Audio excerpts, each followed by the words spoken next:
Hello students, आज हम Bohr atomic model के बारे में पढ़ेंगे। ये इम्पॉर्टेंट है, ये आप क्लास 12th में भी पढ़ेंगे। ठीक है, फिजिक्स में पढ़ने को मिलेगा आपको आगे जाके। ये मॉडल तब आया जब क्या है, रदरफोर्ड मॉडल क्या हो गया, फेल हो गया। ठीक है, सबसे पहले मतलब मैं यहाँ डाल दे रही हूँ क्या है, बोहर बोहर ठीक है, एटॉमिक मॉडल। इसे नील बोहर साइंटिस्ट हैं, उन्होंने दिया था। ठीक है, अपने नेम पर बोहर एटॉमिक मॉडल दिया उन्होंने। ये मॉडल तब आया था जब रदरफोर्ड मॉडल क्या हो गया था, फेल हो गया था। रदरफोर्ड मॉडल फेल हो गया due to two big reason.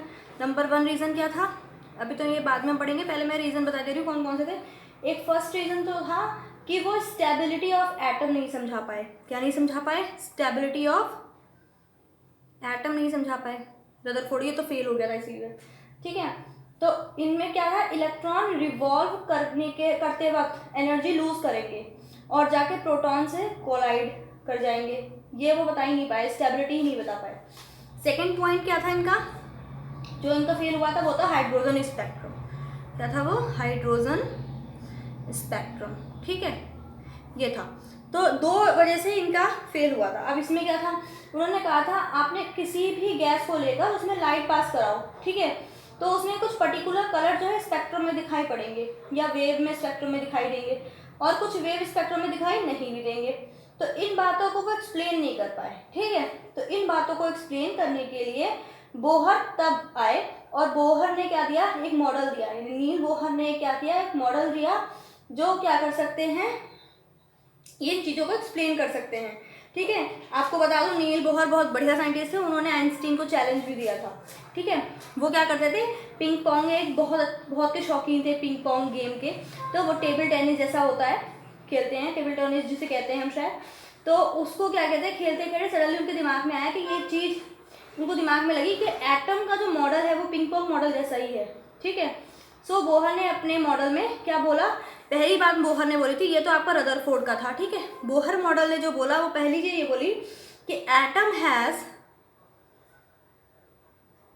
A centre called nucleus. ठीक है, ये तो जो है ये रदरफोर्ड ने भी बोला था। ठीक है, कि जो है, जो सेंटर में क्या होता है, न्यूक्लियस होता है एटम के। सेकेंड पॉइंट क्या था, ये चेंज था। ठीक है, इलेक्ट्रॉन रिवॉल्व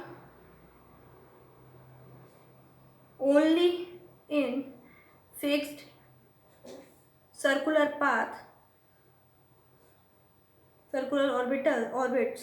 ठीक है, with fixed energy and fixed velocity. ठीक है, कुछ रदरफोर्ड ने भी यही चीज बोली। रदरफोर्ड ने क्या बोला था, कि रदरफोर्ड ने ये बोला कि इलेक्ट्रॉन रिवॉल्व करेंगे इन सर्कुलर ऑर्बिटल में। ठीक है, और इन्होंने क्या बोला कि फिक्स्ड सर्कुलर ऑर्बिटल होना चाहिए, और फिक्स्ड एनर्जी और वेलोसिटी भी उसकी क्या होनी चाहिए, फिक्स्ड होनी चाहिए। एक उन्होंने पर्टिकुलर फिक्स्ड पोजीशन दे दी। ठीक है, थर्ड क्या है, ये जो फिक्स्ड ऑर्बिटल उन्होंने कैसे डिसाइड किया, उन्होंने एक रूल दिया जिसको क्या कहते हैं, क्वांटाइजेशन कंडीशन कहते हैं। क्या कहते हैं, क्वांटाइजेशन कंडीशन। इंपॉर्टेंट है बेटा ये। ठीक है, क्वेश्चंस भी मिलते हैं इससे। इलेक्ट्रॉन रिवॉल्व, मैं बता कर लिख दे रही हूँ तब समझाती हूँ आपको। Electron revolve only in those circular orbits for which the angular momentum आपको सामने आया है, ये फिजिक्स का वर्ड है, आपको पता है।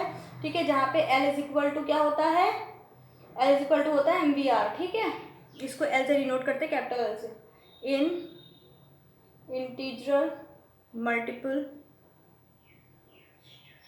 ऑफ h/2π, जहाँ h क्या है, प्लैंक कांस्टेंट। ठीक है, अब देखो h क्या है, प्लैंक कांस्टेंट मैंने आपको बता दिया। ठीक, अब क्या है, यानी इलेक्ट्रॉन उन्हीं ऑर्बिट्स में, समझो इसको क्या कह रहे हैं, ये इलेक्ट्रॉन उन्हीं ऑर्बिट्स में रिवॉल्व करेगा जहां उसका एंगुलर मोमेंटम क्या होता रहता है, हर शल के अकॉर्डिंग बदलता रहता है। जैसे ये है, ठीक है, ये है, तो यहाँ पे ये इसमें हमने जैसे शेल बना रखे हैं, ये अलग अलग आपको पता है ना, के एलिमेंट पता ही आपको, ठीक है। अगर हम इसकी शेल के लिए इलेक्ट्रॉन मूव कर रहे हैं, यहाँ इलेक्ट्रॉन मूव कर रहे हैं यहाँ, तो इसके लिए निकालेंगे तो एंगुलर मोमेंटम क्या निकलेगा, L equal to h/2π। Second वाले के लिए निकालेंगे तो L इक्वल टू 2h/2π।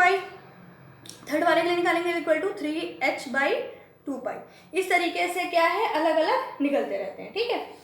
और आपको बता दूं क्वांटाइजेशन मीन क्या होता है, अवेलेबल इन फिक्स्ड अमाउंट, एक फिक्स्ड अमाउंट में अवेलेबल है। जैसे पहले फिक्स्ड अमाउंट में क्या है, h इक्वल टू 2π, ठीक। सेकेंड वाले में क्या है, 2h इक्वल टू 2π, और थर्ड वाले में क्या है, 3h इक्वल टू 2π, क्लियर।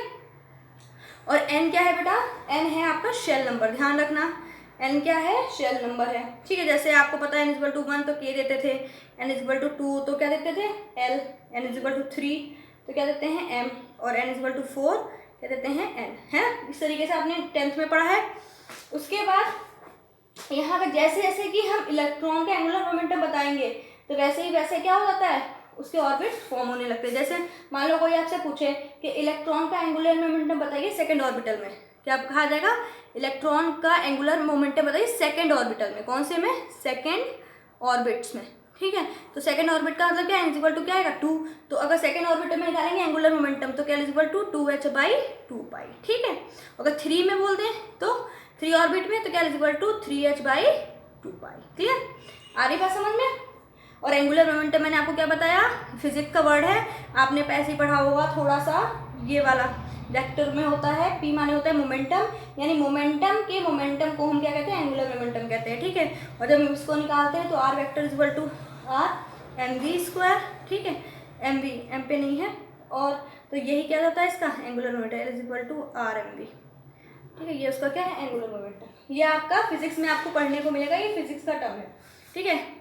अब इसमें क्या है, जैसे मान लो mvr है, mvr इज इक्वल टू किसके बराबर होगा, h/2π, h/2π के, ठीक है। दोनों का लगाया क्योंकि l इज इक्वल टू आपको पता है h/2 क्या है, 2π होता है। देखो यहाँ पे मैंने करवाया था ना, h is equal to h/2π, और mv किसके बराबर है, l के बराबर है, ठीक है। तो दोनों को इक्वल कर दिया, तो दोनों को इक्वल करेंगे तो ये क्या कहलाएगा, बोहर क्वांटाइजेशन कंडीशन, ठीक है, बोहर क्वांटाइजेशन कंडीशन कहलाती है, क्लियर। जहां आपको पता है n क्या था, इंटीजर होता है, n स्मॉल n क्या होता है, इंटीजर होता है, और ये क्या होता है, शेल नंबर होता है, ठीक है, क्या होता है, शेल नंबर होता है, ठीक। उसके बाद v क्या है, वेलोसिटी ऑफ एटम, ठीक है, मतलब वेलोसिटी ऑफ इलेक्ट्रॉन, m क्या है, mass of electron, clear. m क्या है, मास ऑफ इलेक्ट्रॉन, v क्या है, वेलोसिटी ऑफ इलेक्ट्रॉन, r क्या है, रेडियस ऑफ एटम, और p क्या है, प्लैंक कांस्टेंट। और प्लैंक कांस्टेंट आपको पता है जो h है वो कहाँ से आता है, लाइट से आता है, ठीक है। और इसकी वैल्यू क्या होती है, h की वैल्यू 6.636 × 10⁻34 जूल, ठीक है।